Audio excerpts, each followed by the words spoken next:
Hello ladies and gentlemen, welcome to a BlazeCasting presentation bringing you guys one more game. We have actually this best of one series and then the best of three to conclude our Dota 2 Staff Cup here. We have GGnet versus PimPamPum, and we'll see those teams going at it for the Losers Bracket Grand Finals. Whoever wins this goes on to face the Managers team up in the Grand Finals there. But we'll have to see who can pull it out. If Purge can recover from his last loss and move forward. It's played a nice Invoker game, but just not nice enough with Fed Anti-Mage. Just really difficult to go up against. So we'll see what DK wants to start it off as, and if they want to go for a late game and whatever. We're going to have to see a lot of different builds, a lot of different lineups, and hopefully see some awesome play from these two teams here. So again, these are the people involved in the organizations behind the scenes involving Dota 2, Gosu Gamers and PimPamPum just being kind of a ragtag, a little bit of everybody there, and just kind of didn't have a full team, so decided to take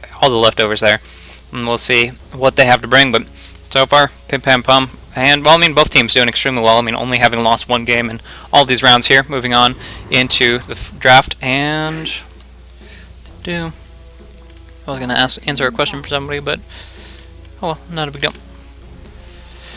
Moving forward. Alright, now they can see my somewhat not so beautiful face. But anyways, we got Enigma, Darkseer, and Naga Siren getting banned out right off the bat. That's going to be pretty simple with Naga Siren banned, and the fact that the first pick goes in the die, I'm probably thinking Purge is going to ban out Lycanthrope pretty quickly. But he is hesitant about this, not too sure exactly if that's how he wants to go, if that's how he wants to draft it up. But I kind of feel like PimPamPum has backed him into a corner. If he doesn't ban out the Lycan, it's definitely going to get picked up, and that's probably not something he wants to deal with, but we'll see. Along with that, there we go, Lycan ban out. Hopefully, sorry about last cast, I know that I was a little bit behind on things, maybe just a second or two, but it adds up when you're casting them. I got a little bit of food and drink in me, and I should be all set to rock and roll with this cast. Keep it going, very smooth, and hopefully stay on top of things more effectively there, so fun stuff, fun stuff.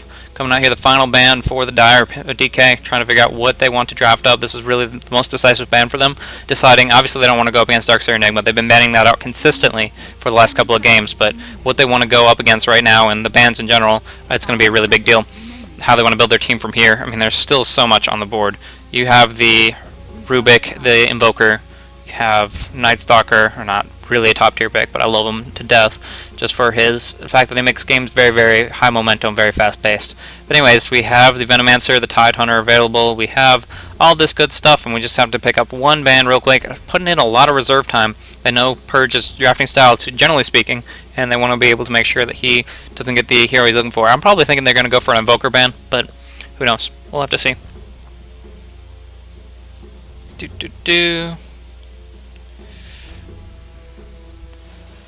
Alright, got the Bounty Hunter coming out. So Bounty Hunter ban. So there's not going to be the track gold. There's not going to be the frustrating fact that he can lane just about anywhere he wants with invisibility. It's not impossible for him to be countered. I mean, obviously the Sentry Wards will come out, put out a decent bit of hurt and frustration, but at the same time he adds a lot to his team with mobility, with the burst, gankage, and of course with the track gold. So moving on, he has been banned out, no longer an option, and that might indicate that DK is looking for another Invis lineup. They had Broodmother and Rikimaru in their last game, and it paid off immensely. There were sentries, I mean there was counter boarding and trying to detect them as best they could, but just the aggression they could put up against towers, up against heroes, whatever they needed to do, those two Invis heroes just slaughtered, and it wasn't even the fact that they were Invis, so that helped in many circumstances, but not really the defining factor of their lineup there. Morphling going to be the final ban out. That leaves a couple of carries for quick and easy pickups.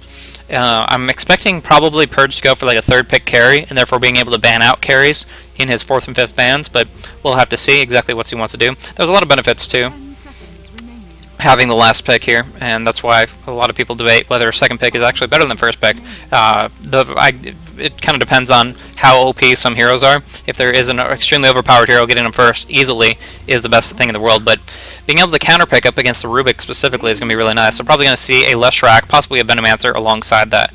So we'll have to see, but Leshrac is usually common picked up once the Rubik goes down, unless Purge wants to do something a little bit different. Maybe throw some unorthodox play in there that'll disorient the opposition, as they have not been used to playing up against it, but we'll have to see. Okay. Moving forward, plenty of options. Radiant get their second pick, and should be selecting what they want to build. This is really important. Obviously, they're going to be drafting an entire team around this style, where they're going to be going for some AoE initiation team fight, where they're going to go for push, ganking. I mean, there's gank to push. There's so many different variations, but they are going to go for the Leshrac, the Diabolic Edict, very powerful in pushing down towers. The question is if he's going to be played as a core hero. We saw a Shadow Demon Leshrac mid, and Leshrac got a lot of farm, was able to do a lot with it, and I can't even recall if that really did much for him in the end, but it didn't really matter. I think they Shadow Demon Leshrac lost, but not the biggest deal in the world. One way or another, the Leshrac can be played either as that core hero and add a lot to it with some big tank ability items, get a big mana pool up, things along those lines. Or you can be looking at a supportive Leshrac and just getting those 2-second stuns out, putting some damage on the towers as he pushes on through the Diabolic Edict. Coming on through the Invoker, though, really good pickup. I'm assuming the Purge is going to pick up the Invoker, so more Purge Voker coming at you guys. He's picked it up twice in a row now, hopefully the third time in a row. And he's pretty solid up against that Rubik mid. Like I said, the Invoker matchup generally against Rubik in 1v1 middle generally favors him, the Invoker specifically, in the early game stages. Maybe not level 1 because he doesn't have Invocation. He doesn't really have any spells that he can throw out there, but just passive is helpful. He usually gets Blaze of Attack and 1 in Quas. And from there, he has the lane pretty much locked down once he gets that Cold Snap up until Rubik gets that bottle. And once Rubik gets the bottle, he's going to be roaming around on runes, while Invoker will just stay, push, and get a little bit of extra experience there. And the difference there is if Rubik gets really effective runes that can either gank other lanes and knock somebody down really quickly and get momentum rolling for the team overall, or if the Rubik can just get some good runes that will be able to force Invoker back, like double damage, or things along those lines. Haste is pretty good too. Plenty of different options, but one way or another, the Invoker, since he doesn't go bottle early, will not worry too much about rune control, and therefore it's going to be a very important variable random factor for the Rubik to try to acquire. But they're actually going TA. Now, I think this is a complete shift in PimPamPum's mindset. DK says, okay, fine, well, you pick up the Invoker. We've seen this Invoker versus Rubik matchup, and we know that Purge is very skilled with Invoker, whether he goes any Exhort at all or if he just goes for full Quals Wex. One way or another, they don't want to lane the Rubik up against the Invoker, so instead they give a very good counter pick, which is a Templar Assassin. Not a counter pick in the sense that it doesn't counter anything, but just a very, very powerful hero. The Cold Snap doesn't work very well with Templar Assassin. The multiple instances of damage is a little bit wonky to explain, but one way or another, Templar Assassin sustains very well against the Invoker, doesn't get zoned out like almost every other hero would be with the Cold Snap and that kind of lane presence there, and she's one of the heroes that can dish out just as much as she takes in, which is she takes in just about nothing, so she can hit pretty hard and really make sure that Invoker has to stand his toes and cast very, very effectively and precisely if he's going to be able to do anything on the lane. So, taking that into consideration, Rubik and Titan can be played supportively, hopefully for an aggressive tri-lane, but it depends really on what the GG wants to pick up, GGnet, Ghost of Gamers, whatever you want to call it, for their carry. If their carry is well, actually, first pick goes the Dire, so we'll have to see. But the band coming out is the Panda, so Brewmaster is taken off the table. They weren't looking at picking him up once they acquired the Tidehunter, and with that they just didn't want to have to deal with the extensive disable that can come with his ultimate. Along with that, Templar Assassin is already kind of soft countered by the Venomancer, going similar to Brood, with the Sentry Wards can knock her out of the meld, as well as all those damage over time effects, piercing through her refraction very rapidly, dissipating the charges that are stacking up multiple instances of damage avoidance. So Venomancer can chew through that very rapidly, especially accompanied with a Shrek. Maybe some Edict action on that can be very, very painful too. But the Panda Brewmaster Venomancer was actually a lane that somebody had to go up against early in this tournament. I should remember it, but alas I do not. Not a big deal.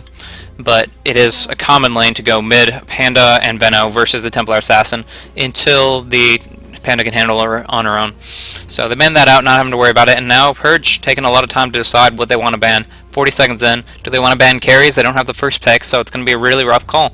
And so they have to think about what is going to fill out the Dire's lineup, and they think it's going to be Anti-Mage. They are banning out carries. They're like, okay, TA is going to be playing their number 2. He's going to go mid, but he's going to be going for gank and try to put out pressure in that direction. Blink Dagger, later on Desolator, that kind of thing. BKB is good too. But one way or another, they are looking at another carry in his mind. He thinks that they're not just going to resort to TA farming like a number 1. They're going to resort to TA ganking and therefore want the gold to go whoever's landing with Tidehunter and Rubik. They think Anti-Mage is a really good fit for that, and they want to take it off the board. So they do that, but the Lone Druid also gets banned out. And now we could see like a Chaos Knight ban along with that to kind of go along with the theme of banning out those semi-carry carries. But with that, it's going to leave Ghost of Gamers in a really rough spot as far as carry heroes go. They might have to go for Invoker endgame and just go for push for the early mid. Because right now it's currently set up that there's not that many high tier carries available with more. I mean, look at all of Radiant's bans. Every single one of them a carry. Then the Lone Druid Bounty Hunter already taken off and TA picked up. So with that, there's only a few available. Like I said, the Chaos Knight faces Void, though he is very, very late game indeed. Along with that, we also have to be looking out for Clinks or Life Stealer. No, not until next patch. But yeah, there's carries. There still is always going to be a carry option, but it's not going to be a non-preferable. And generally speaking, check out chat real quick, make sure. Yeah, picking something crazy would always be, in my mind, preferred. It does give a lot more unorthodox action going on, and just something that you don't always see. Makes the games memorable and very, very fun. So, could see that, but the Queen of Pain gets banned out instead, not banning out the carry, because they have their solo mid. They have Invoker, they're planning going Invoker versus TA, and have Venomancer come in for ganks on every once in a while. At least that's my presumption. But, banning out the Queen of Pain, honestly, I don't think the Queen of Pain, I mean, they were looking for a suicide lane hero, but they're just going to pick up the Windrunner right now, and from there, just do whatever they want. The Windrunner will be sufficient. I mean, she's not that great against Leshrac, and the fact that Leshrac just pierces through. Oopsie. Stand by. Not the best thing to have when you're trying to cast a game. But I don't even know if that wipes out your vision of my stream, but hopefully not. One way or another, though, I'm back in it. Tiny is getting picked up. Ooh, that's fun. Oh, that's very, very fun. And the Wisp pickup is not going to be an option for Purge, I don't think. They already have too much support. They already have Venomancer and Leshrac playing supportive roles. They can't go for the Wisp, and with that, Tiny is going to be uncontested. It's going to be Wisp Tiny. I mean, they don't have to have Wisp as Tiny, but it's a freaking Tiny, and I want them to have Wisp with it. So I'm going to say it's Wisp Tiny anyways. And really, even if Purge wanted to counteract that, he couldn't. The bans have already gone through, and he cannot pick up a Wisp. He just, with his current hero lineup, he's already got a bunch of intellect heroes. He goes for the Crystal Maiden.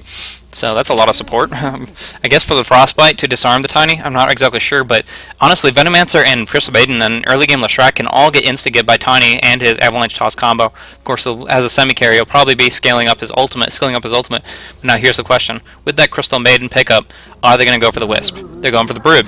So with that, this is going to be very, very high projection lanes for the Dire. PimPamPum going for Rubik, Tidehunter, and Tiny up on the top lane, unless they want to go aggressive and flip-flop that. But generally speaking, they're going to go Tiny up top, Templar Assassin in mid, and Broodmother solo bottom. So Venomancer is decent against Templar Assassin and Broodmother, but a key thing is he can't gank them both. Same with Leshrac. They kind of have to group up together and try to focus on one, but both of these Invis heroes are very, very pesky and high mobility, and it's going to be hard to lock them down, especially once the Templar Assassin hits 6. You can just trap up constantly. And of course, there's counter gank action with Tidehunter and Tiny going on as well. So, the last pick will come through for Purge. They are up against a Broodmother. They could pick a Sand King. It might be their best option. Or Sand King or Earthshaker, but they have so much support, I would say the Earthshaker is what they need to do. Or, didn't mean to say that. The Sand King is what they need to do, but they only have 10 seconds, so whatever they pick up, they have to make that decision now. They're up against Tiny and Broodmother, and it's going to be very difficult no matter what they go. And they have to change up their lanes, they have to make a decision. It's going to be Dragonite. Not bad. Not bad. I can't complain about that. Dragonite will be able to Dragon's Breath and also uses Ultimate Splash at level 16, so he won't have to worry about any those kinds of creeps. But earlier on, the big deal with Dragonite is he has to get that level 16 to be very, very effective. He does pretty well with farm in general, but he's just going to add to the push. Right now, Leshrac, Venomancer are very high, powerful pushers. Dragonite, once he gets his ultimate, adds on to that. Nielsen picking up the DK. But moving on into it, we'll have to see exactly how this is going to work out. It's a little weird, though. DK starting off. He's going to be... Okay, I thought he was going to be saving gold for some reason, but a little too preemptive to call that one. Though he might be still looking for a pretty quick bottle. Thought I saw a weird visual light glitch. I think it's with refraction. I think refraction makes people around you kind of dazzly. Look at the little coats of light going off of these heroes here. It's really interesting. Never noticed that little animation there, but anywho, Rubik looking to play supportively, has the wards already. Drodo the Druffin picked up, and hopefully going to survive this round. But in the meantime, as far as their laning goes, the smoke has already been picked up by Crystal Maiden, and it looks like it's going to be an aggressive tri-lane. It's going to be Crystal Maiden, Chernobyl, and Nielsen going up top, DK, Venomancer, and CM Sorry, the CM's name is, it's still Headman Crunch, he just had it on ace bitch because he feels like it. But anyways, here is the actual ace on bottom lane picking up the Invoker, which leaves Purge to the Leshrac solo mid. I love this. Leshrac solo mid versus ImbaQ on the Templar Assassin. This is really, really good. Just the straight up, the Leshrac can burn through her refraction pretty quickly with Edict, and then if you can follow up with a stun, he can do a lot of damage. The one weakness of Leshrac, I will say comparatively speaking, is he only has 3 armor, so she can burn through that pretty quickly with Meld. But other than that, it's going to be pretty awesome for Purge going up here and trying to take this down. Making sure, yeah, okay, I got my scoreboard up for PimPamPum. In the meantime, they're looking to possibly ward, block out this camp, pull camp here, and try to make sure they can't deny the experience. So putting out that pressure there. Chernobyl, yep, drops off the board behind. And I don't think they saw it. Well, they saw Zero Gravity. Zero Gravity saw his position. Purge doing nice blocking here, making sure that they creeps don't go as far as possible. ImbaQ losing it a little bit, and with that, Purge, beautiful block, is going to have all these creeps right at a beautiful position. He's going to be constantly overextended and more concerned about farm creeps. There is no real mischance involved in this exchange, but one way or another, that's just how they're going to start it off. In the meantime, they also ward up on the top rune, giving Leshrac quite a bit of rune control, and we'll see what's going on there. In the meantime, it's going to be very rough for the Invoker, though. I gotta say, no matter what skill build he goes, Shiva should destroy this lane. Invoker's got nothing. Trying to slow up DK quite a bit. They have the Gale, they have the Crystal Nova, putting some damage out. Nielsen has his stun. Is he going to get? He does, so they're looking for first blood here. A little bit more auto attack damage, and they do it. Nielsen picking it up, and that's going to be a lot of gold in favor of him. He can salve up or whatever, and then go for boots, give him a lot of more mobility, and get in the action, get those Dragon Tails off, because 2.5 second stun is insane, especially at level 1. Really, really clutch. So I gotta say, this tri-lane up top being very aggressive, and they have a lot of potential even at level 1. The Gale, the Crystal Nova, and the Dragon Tail are some of the best spells in the game, even at rank 1. So they're going to be very happy that they have those available, and that tri-lane is going to have Tiny having a rough time of it, and that's kind of interesting coming from the Rock, but here goes Chernobyl, trying to stop them from stacking pulling. They already have the ward on it, so it's blocked, but they figured they're going to go through the motions anyways, and with that they want to try to pick them off while they're attempting that and possibly go for a quick and easy secondary kill, as Nielsen has sufficient mana to at least get one or more of his spells off, and that's going to be a pretty big deal. But GG taking an early win with that first blood and moving forward as their aggression continues. Tide Hunter is only level 1. He is trying to do the stat. He's just doing regular pulls, and he'll pull the hard camp to it in just a moment if he can time it right. But back in mid, Purge taking off the refraction, takes a decent chunk of damage himself with the spill of the Side Blades, hitting him pretty hard. But no, it's actually not a double pull. This is a single pull, which means that Zero Gravity is actually pushing his lane out, making it more difficult for Tiny to farm as it goes along. Because as you'll see, the creeps will go onto the tower here. The tower will hand them a bunch of damage, and then these two creep camps will stack up together and push out towards the bottom, towards the tier 1 top tower for the Radiant. And with that, Tiny's going to have a really tough time farming. He has 8 CS right now, and that'll be perfectly fine. Bottle coming out to Leshrac, very good for him. Where did the rune spawn, actually? I didn't really check that out. It's going to be Illusion on the bottom lane. Meantime, Ace, fine for the moment. He is looking for Phase Boots and Drum, but Shiba, as soon as he gets that Soul Ring, will just destroy this Invoker in the lane. And back on top, actually, sorry, I almost missed it there. Crystal Maiden getting picked off by Tiny, starting off with a stun. The Gush going on through, and Telekinesis, actually probably Telekinesis starting it off. Tiny following up with Avalanche, and then going for the Gush. So good combo there, and picking off a very, very low HP hero, the Crystal Maiden. Now the bottle, I believe, came out to ImbaQ. He's going to bottle up and look for that Illusion Rune on bottom. But one way or another, 1-to-1, tying it back up, allowing the Rubik to get a little bit more gold there, and some assists to everybody else involved. And he can pick up either a Flying Courier, I think he just did, and can also be looking for boots or whatever. But Templar Assassin, with the rune control, will be a little bit better off for trying to contest the next rune. The Illusion Rune is really good for dissipating the Diabolic Edict, so if Purge is trying to go 1v1 versus ImbaQ on the next rune spawn, then the Diabolic Edict the Illusion Rune will help him out with that, and that's going to be a really big deal. Now, why did those creeps spawn again? I'm guessing this ward must not be blocking them. I would figure that something this close proximity would manage it, but right now they are still, as far as I can tell, spawning at that location. That's not going to be a big deal. Nothing going on. Shiba doing pretty well. Still getting that Soul Ring anytime he wants it. But yeah, surprisingly, that creep camp continues to spawn, and it's a little weird. The toss goes to Rubik. Yeah, Telekinesis into Avalanche. A lot of damage coming on through. Nielsen wants to dish out some himself. He popped off the Soul Ring, which actually puts him in a pretty tough spot. I mean, he can still stun somebody out, and he will be fine for the time being, but he's not exactly where he wants to be. Edict being popped off by Purge. She hits the stun on Q. His refraction is burned through. He pops the haste, though. Will it be enough? One more auto attack. Oh, he's bottling, though, and he will survive just from the bottle. Oh, barely. Now he has exhausted his entire bottle and probably just needs to run back to base with that haste, but instead wants to stay on the lane, even though he is only sitting with an empty bottle at 250-some HP. He has a couple more tangos, and he's gonna just rely on his rank 3 refraction to continue. Oh, very lucky rune for Templar Assassin, though. Anything else, and he would have easily dropped down there. Zero gravity. Continuing to pull. Not really doing the stacking action, but who cares, as long as they supports get some farm too. If you're looking at the I mean, you can see right here, Templar Assassin doing pretty well with 21 last hits. Invoker not doing too bad with 20 up against the Broodmother. I'm not exactly sure why Shiba isn't dominating this right now, but Ace Lauren just managing it. Shiba not really going too aggressively. And with that, the lane is pretty well controlled by Invoker for the time being. He's not been harassed at all. Shiba just trying to get some farm out of it. Only sitting at 12 CS.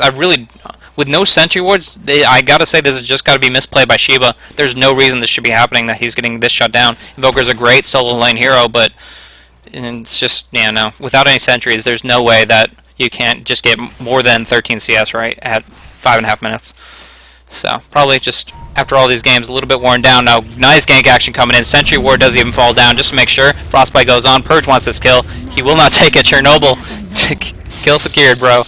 And Purge will not get the kill that will give him, you know, Arcane Boots if you're going for Bloodstone or something. Now they are finding DK out all by himself. Crystal Maiden walked over the trap. DD Rune bottled up by Tiny. Very happy for that. Perfect time for it to spawn. Going for the 6-minute mark. And now DD Tiny, kind of a scary thing, but he does not have his ultimate available, as he's pretty deprived from experience as he's tri-laning on the top. Now Soul Ring harassing up, building up this Spiderling army, and there's really nothing that the Invoker can do about it.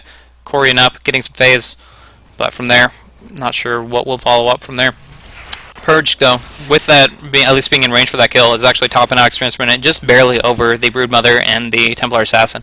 But pretty much, actually no, Purge is not the Invoker, my bad. The Invoker is doing pretty well as far as the XP. Purge only sitting at 382, trying to push him off the lane as best he can, but with the 6-minute rune being taken by Tiny, there's not only so much he can do. She's been out farming the jungle and getting some extra gold income from that there, which is pretty important, and then getting another Spiderling to push back the Invoker more and more. A lot of pings for Ancients and stuff. I'm not really sure what that's all about, but shouldn't be a big deal. Huh. I don't know.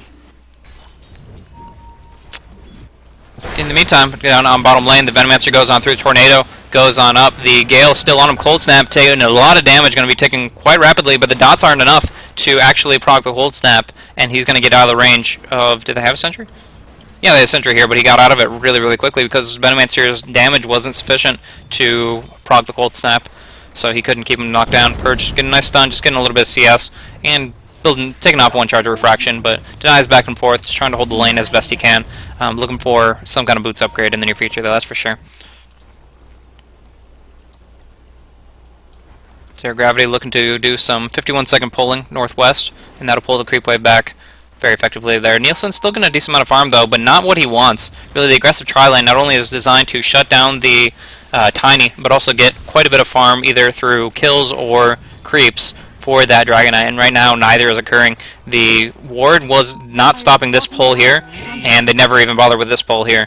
Venomancer finally picking up a haste rune, looking for a rank 1 Gale, possibly DK, trying to get some damage. Double damage is no longer available. Frostbite comes up, the follow-up stun, the Edict goes on through. DK is getting tons of damage put on him right now. He does combo the Leshrac though, and he gets burned down. Venomancer Chernobyl will chase down DK, but actually Captain Crunch is in a pretty bad spot with Imba right on his heels. He can trap him up. He already had the trap ready, but he is frostbitten for the time being. Should pop up another trap, doesn't need it right now. Just trying to burn him down, do the meld, do the refraction, and one more auto attack will do it. He gets it, and that will be the death of the Crystal Maiden in this very drawn-out pursuit. Nielsen having to fall back. Yeah, no, Leshrac going in melee range of Tiny, not necessarily the best option, and we'll put him in a bad spot now. Nielsen, slowed down by the trap, gets a stun in, but Q tries to do the fire on everybody, but it's not going to change too much. Templar Assassin picking up yet another kill. Shiba going for double Orchid build pretty early on, very high projection of what he wants to do. Doesn't care if they know, just says, hey, I'm going to be going for this silence. I'm going to be shutting down Leshrac and Invoker as best I can. And of course the damage amp, always very good for a ganky semi-carry like the Broodmother is. so they can put a lot of damage out. Purge does have his Arcane Boots and his bottle. A lot of mana sustain here, but only using it to miss Flitters for the time being. Yeah, so Dragon Knight not faring very well up top. Very unfortunate for him. He's actually transitioning towards like the jungle or bottom lane. I'm not sure what's up with that, but you look at his GPM, he's sitting at 214, not where he wants to be, being an experienced reliant carry who can benefit a lot from items. So with that, the Templar Assassin is going to be doing a lot more ganking, a lot more pressure out, the Broodmother along with her. And I really don't think the Dragon Knight's going to be able to contribute enough in the team fights as we transition towards the mid-game. It's going to be very rough on them in general.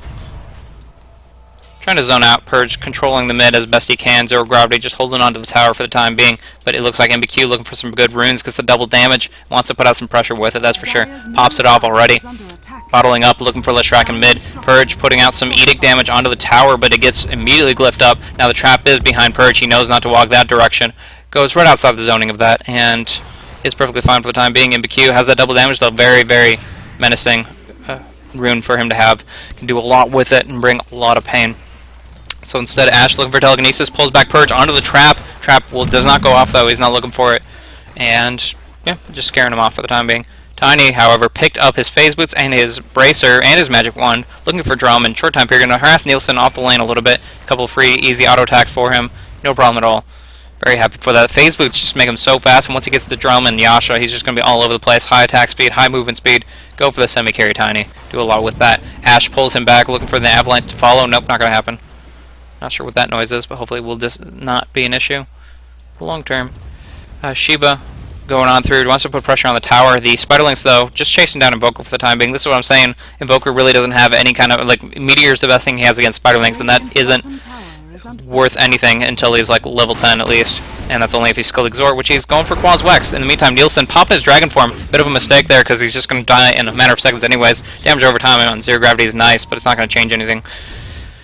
So putting pressure down, trying to defend the bottom tower. The siege creep continues to just lay into the tower here, and a couple more auto attacks should put it in deny range, which is probably what they want, just making sure the Broodmother doesn't get that benefit. But even when they deny the gold, which is a nice thing for them, they will still be in a position where Broodmother can actually farm up the jungle very, very easily with her Spiderlings and everything, and it just opens up whole new windows for Broodmother there. So yeah, the tower is denied, half the gold goes away, as well as the last hit gold, but it just opens more lanes of farm for the Broodmother in the end.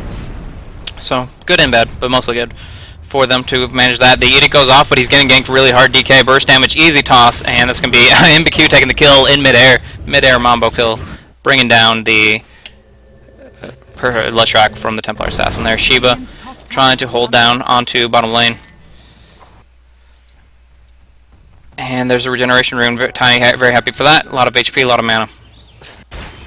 But Shiba just trying, holding down the fort. Has plenty of Spiderlings, but a couple of the lower value ones, the Spiderites that are spawned from the auto attack, they will easily get brought down by rank 3 Breathefire, and that's just a really good way to limit the presence of Shiba, because he wants to build up that Spider Army. They do a lot of damage, and they're very easily underestimated in how much they can do, either in farming the jungle, which Chris Main should now be seeing, possibly, but definitely in being able to harass enemy heroes down and put a lot of pressure out.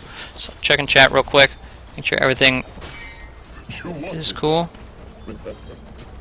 Okay. No big deal. And anyways, Purge getting a lot of damage put on him. He got trapped up. He is popped off his Edict, so MBQ is taking a lot of damage himself, so they're both just going to fall back. Actually, Purge wanted to go aggressive with this, but the Refraction comes through. The Blink Dagger, beautiful play from MBQ. Perfect timing of that. He had his Blink Dagger, I didn't even know about it, and as soon as his Refraction came back off cooldown, he goes aggressive again and jumps right on top of the Leshrac, who hadn't hurt him in the past 3 seconds. That's very nice there. Lauren Ace, looking for a Cold Snap. But the Ghost Walk stolen by Rubik, and he's going to be able to slow down everybody. They're not going to be able to pursue the Tiny, and they're actually going to make it out. The one thing is they don't have any sentry action there, and don't know what Drodo is doing. Run for your life, Drodo! But he'll be fine at the end. Next to the moon for some reason.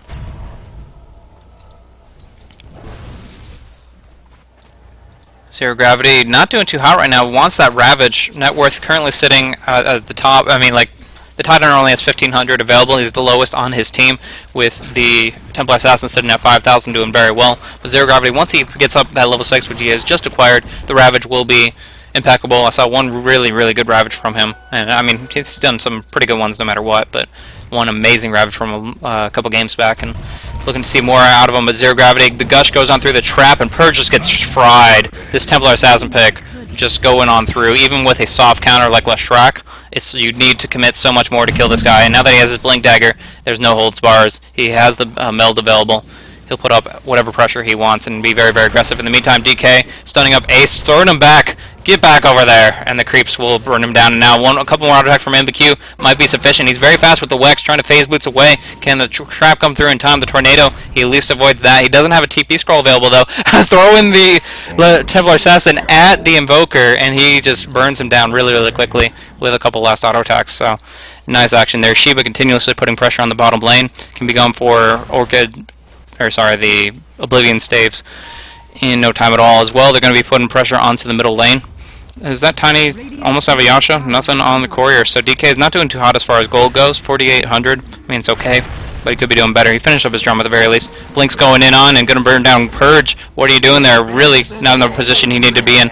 Simultaneously, they are able to bring down the Broodmother. So that's effective, but limitations there one way or another. Actually, I don't think I even caught Tide there. So a lot of kills that I wasn't able to focus on there. Sorry about that. But in the end, it's Purge over and over having a really rough time of it now that the Templar Assassin is in full gank mode, playing that role. Once he got that Blink Dagger, he has just so much damage with his maxed out refraction and meld kills and just burning through. So Templar Assassin, I kind of think that the refraction is a little bit overpowered. I think it should be like an 80% in damage dissipation, really, so he takes at least some damage from these powerful nukes and such, but one way or another, he's currently blocking full damage of 6 instances, and that's really, really powerful for him as he can get in the action and just jump in and out very, very effectively, but we'll see. Anywho, trying to put out pressure on the tower. I think the glyph was a little bit, fortification was kind of preemptive, and probably shouldn't have jumped on that so aggressively. Purge getting gushed up, sending out Split Earth on through Tornado to follow, but here comes MBQ. Tons of damage onto Purge through the meld, through the refraction, through the double damage. Here comes Templar Assassin at her finest, just burning on through. The QQ wall goes on through though. Ace will survive for the time being. Split Earth goes across, not going to matter. Nobody but Tide has fallen in this just yet. Venomancer gets tornadoed up, stolen by the Rubik, and now he's possibly going to even try for a Gale. No, he has the wards. Oh well, wards are fine for pushing, so he might just try to transition that into a push here. But the tier 1 tower is being down in every single lane. It's going to be hard to commit to something like that. Ace finally picking up a drum of his own, so they do have both an aura on both teams, and that puts them on a little bit even ground, but still in a pretty bad spot. With Venomancer and the Crystal Maiden only sitting at boots and Magic Stick, not exactly where they want to be at all. In the meantime, Nielsen has popped his ultimate, really to no avail. Harasses back Shiba a little bit, but he's fearless in the face of this giant green dragon. Just throws out some spiderlings at him every single time. You would think that the spiders wouldn't be nearly as effective at bringing down a friggin' dragon.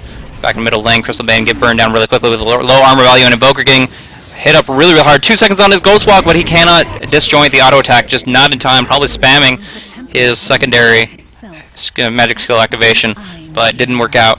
Didn't have it in time, and despite a very nice tornado, was not able to buy just enough time to invis out of that.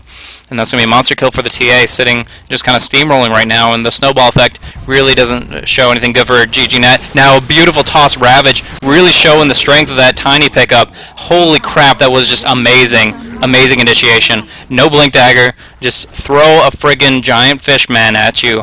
Send out the Ravage, Avalanche Fade Bolt, and completely incinerate it instantly. They had no chance at all in that team fight. They don't even need the Templar Assassin if they can get initiation like that, but with it, it's just icing on the cake.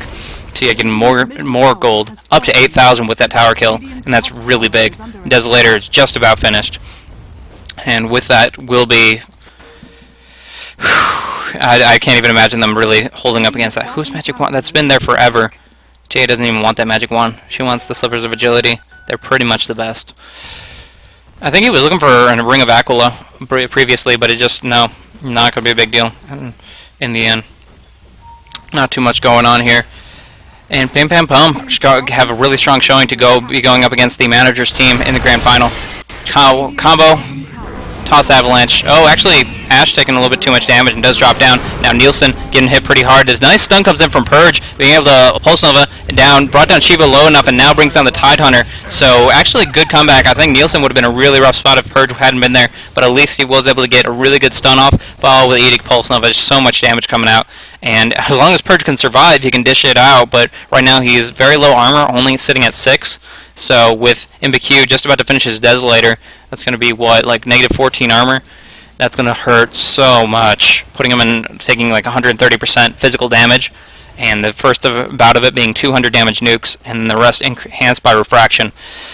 And I think he's just going to, if they can focus down Purge right now on his Leshrac, if they can just keep the pressure on him, there's very little that he can do to help out his team. He has the damage, but any kind of focus from Tiny or the Templar Assassin will spell his demise very, very rapidly.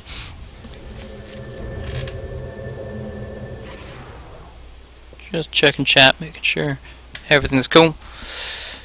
If you guys have any questions for me, feel free to type it out. Still trying to stay on top of everything, but I do check out the chat every 5 to 10 minutes there. And hopefully bring you guys a very good, oh crap, MBQ on top of Troll Nielsen. He wasn't able to get the trap off because he was stunned out by the Dragon Tail, but it still lands it on him at a distance. MBQ wants to stay on the aggression, but he knows that the enemy team has to be somewhere nearby. Purge looking for a long-range split earth, but no need whatsoever, just going to farm up the Wildkins. Chernobyl, okay, that's in everything. Oh, Blink Dagger coming in. Oh, amazing reflexes by the Invoker here. Got hit by the Meld, hit by the Desolator, and then after that auto attack was able to Ghost Walk away. Not so lucky though, Purge. The enemy was just there. I don't know exactly what you're thinking there, but he does get picked off very, very rapidly indeed. Now the Invoker popped out of his Ghost Walk, and he's going to get burned down very quickly. Telekinesis setting that up perfectly. Double damage Tiny. Laying into him right now, and he can easily go for his Aghanim Scepter. Only 1,300 gold away from it with the point booster and Yasha and Drum and yada yada yada. He is farming so well, and this is so good. Actually topping out the GPM higher than the Templar Assassin right now. Zero Gravity. Uses Ravage, not really sure what on. I guess to try to get a solo kill on Crystal Maiden, but that didn't work out for him with the probably 10 stick charges she was hanging on to. So they're just instead looking at Roshan. Everybody fall back. There's 2 respawning just now. It'll take like 30 seconds to get across the battlefield to contest it, and with the negative 14 armor that involves Templar Assassin, pretty much having that constantly on Roshan, they can burn him down extremely quickly. He only has positive 5, so negative 9. A lot of damage going to be coming in no time at all. Go on through there, DK. Punch it up and lay it into him with this rank 2 grow. His auto attack's still very slow, do 250, and that's going to be a lot of damage laying into him. Now looking for the Aegis, the Immortal, whenever he can get the chance, but I'll just going to be a Templar Assassin. Why not have all this physical damage burst, get it twice, and she's going to come back up with full mana, full health, and have a lot to it. So that's going to spell a very, very difficult, I would say almost the nail in the coffin for GGnet. They played admirably throughout this tournament here, but we are in the Losers Bracket Grand Final. Somebody has to be eliminated, and right now that is sitting 8-20 with a lot of endgame potential in the hands of the Dire team. PimPamPum. I mean, you look at Dragon Knight, and he's doing okay for farm, almost has a BKB, but even then he can just get nuked down physically, and even with the Dragon Blood passive, I don't think he's going to have enough. It's going to be very difficult for him. Incoming Shiba. He does get stunned by the Dragon Tail really quickly. Trap goes on through. The Blink Dagger does not latch, though, and then don't have the stun to finish off the Venomancer. He's going to escape. Nice TP scroll there, but Nielsen, maybe not so lucky with the Incapacitating Bite. Yeah, the Trap and the Incap on top of him, and he's going to drop down. Nice stun coming in from Purge. Actually, a lot of damage. Wow. Actually turning it around. The Refraction, burning down the Aegis, even burning down the Broodmother. Is he going to get out of this too? MBQ wants some revengeance, but instead is just melding out to try to survive for the time being. Purge gets a little bit held back up, but on the back end, DK ganking it up, flanking them down, and burning down Purge immediately. Nielsen put in some damage in return, but MBQ's back up. That Aegis bringing him to full and doing work. He blinks in and finishes the cleanup. Triple kill for MBQ, and even bringing down the Venomancer after the fact from Tidehunter. Very, very nice team fight there, and just barely surviving. Tiny, yeah, barely surviving from that with just under over 50 HP, and he will carry on. And Ravage is still available, folks. Looking at, yeah, you just got the mana for it, and so strong right here. Zero Gravity, not even have to pop the Ravage, and just sending back the Aegis of the Immortal, doing so much, and very difficult for him to do anything from this. Chernobyl, looking for some action. but it's really just going to be turtling up what has already been lost, and it's going to be very difficult. I mean, they did take the Aegis of the Immortal off the TA. Nice action from Purge there, locking it down, but after the fact, the tiny ganking, the tiny flanking, just too difficult to deal with as they have damage coming out from all different sources. And speaking of which, the branch has been picked up. The Aghanim Scepter, rank 2 tiny, about to hit rank 3, gets a lot of benefit from this Aghanim Scepter tree here. He gets cleave, he gets bonus damage from buildings. I think it's like 175% damage, so that's just demolishes towers extremely quickly. And then he can toss a little better too, and he has higher range, I think, not considerably, only like 200, somewhere in there. It's an odd number, but 185, I don't know. But whatever it is, he has a little bit more range, a little bit more cleave, and he hits like a truck. And now with this Manta style that's going to be built up, he can backdoor towers like crazy, and also just increasing his attack speed considerably with the Yasha, able to actually make up for the fact that his grow takes away a lot of his attack speed here. He loses, I don't know, don't even see it right here. Attack speed lost 50, so at rank 3 he'll lose 50 attack speed, but he's building that up with the drum, with the Aghanim Scepter, or, well, that's just agility, but with the Yasha and soon to be the Manta style. And then he can go for the Assault Cuirass and really just nail in the coffin, put out so much farm, and you can just see on the net worth, the GPMs are out of this world for the Dire lineup, and they are completely outclassing GGnet right now. It's very unfortunate for them, and right now you can see why they're caught up in their base. The wards, they do have some defensive wards in their jungle, but they're going to expire in no time at all, and from there they won't have any vision of what's going on outside their base, and that's just complete map control for the Dire. They have mobility with his super fast Tiny, going for the high movement speed build. They have a Blink Dagger onto the TA. Not the Tide, but not a big deal. Broodmother finished up with her amplified damage through the Orchid, as well as a very powerful Silence. Good, really good against those chain casters, Purge and Invoker, who is Ace. Forgot about that. Anyways, Swirling's putting pressure onto the tower. Toss coming in, Ravage to follow, gets down a lot of damage on Purge. He's going to get destroyed just by the Avalanche alone. Godlike Tiny, DK, Leshrac buys back, puts the Orchid up onto Crystal Maiden, wants to follow it. She does Ghost Scepter, but it is only just delaying the inevitable. She gets burned down, even with the freezing field going off. And this is just a one-team fight. They're going to easily be able to take these racks, or the tower at the very least, and hopefully the racks has a following. But if GGnet cannot defend it here, this will be a good game. And the Desolator adding a little bit of damage to that. Now coming in, Nielsen trying to do some action here. Does silence up immediately. A lot of damage coming into him. His armor is reduced a lot. Even with all 8 armor buffs, he gets brought down fairly quickly. And DK picking up 2 kills on the back end here. The Leshrac, the Venomancer. Nielsen manning up a little bit too hard. Man mode going all the way, but doesn't work out for him in the end. DK, oh man, that damage. Just destroying everything, and you can just see it on your screen. Don't even need to call it. Ultra kill Tiny. Looking for the Rampage, but Crystal Maiden, not so generous. Or is she? Nope.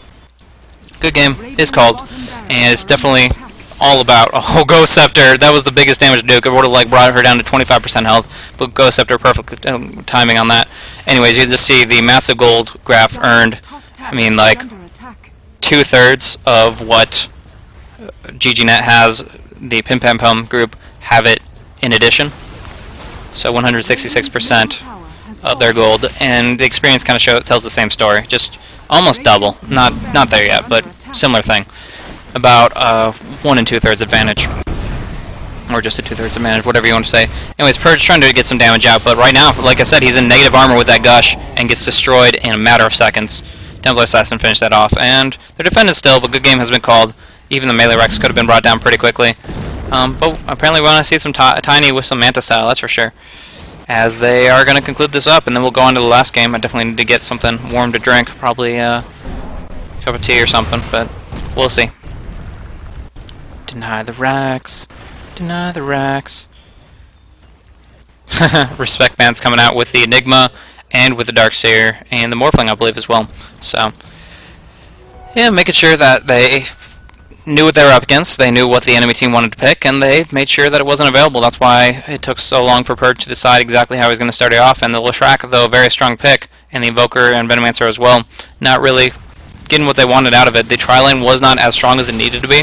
I mean, they had some really good level 1 stuff. You saw that from the first blood on Tiny, but as a following, they really couldn't do more than what they had already done. Especially the biggest issue, I think, not warding the camps. I mean, it's pretty simple, but the ward here, where it was in this position here, did not block off the camp, and that was just, I wouldn't say unexcusable, but it really, really affected their tri-lane's potential as the pulls kept on going. And now stun comes up on Shiva, but Nielsen in the I was going to say the best spot in the world, but he's not going to survive very long. And BKB Yasha on the Templar Assassin, because why not? Melee Rex go down, Shiva doing a little bit more damage, the Venomancer are already falling in. That's going to be the game. So, team, exactly, where was your team at, bro? But, anywho, thanks for tuning in, guys. For those of you that remain, I'm BlazeCasting, upcoming Dota 2 caster, adding a little bit of flair, I hope, to the scene, and trying my best to improve as best I can. If you have any feedback for me, feel free to PM it. I do check chat pretty effectively, but probably just PM would be something I can reflect on in a longer term sense. And I have YouTube or Twitter if you want to check me out further. I have VODs from tournaments. I'll be uploading these over time. I'm kind of backlogged right now because I have a Fnatic Dota 2 Raid Call Cup I haven't uploaded because of a formatting issue. But hopefully once I get those up, I'll get these up as well. And you can check those out on my YouTube channel at /BlazeCasting and my Twitter at BlazeCasting, pretty much just for updates on scheduling and events there. So one way or another, if you do enjoy it, please do follow me or whatever, and you can obviously see plenty more of me as I continue to move upwards in the tiers for Dota casting. So we'll see how that goes out. But right now, MBQ just frying through everything, Purge doing whatever he can, but gonna be insufficient as they bring him down. So that's gonna be the end of it. And wow, if you think about the potential negative armor stacking, Meld 8, Desolator 6, the I believe 5 from Assault Curious, and then the Gush adding a lot to that as well. 5 again. Yeah, so I got all those right. But anyways, there's just so much negative armor stack. They can focus somebody down and put them at like negative 20 armor and just 1-2 shot them, whatever. But good game, well played, and that's going to be PimPamPum finishing this off into the winner's bracket. They will go, I mean technically not, it's just going to be the grand final, but they're going to be going up against the manager's team for the grand final to conclude this year. And 42-10, that is the conclusion, obvious result of this game here. So well played to everybody on the Dire team, but really came out that Templar Assassin, I think MVP, made the plays, kept the action going, and was even able to go head-to-head against Purge Leshrac. So very effective for him, and he got a lot out of it, that's for sure. So good game, and we'll move on to the next one in just a little bit. Thanks for tuning in, guys.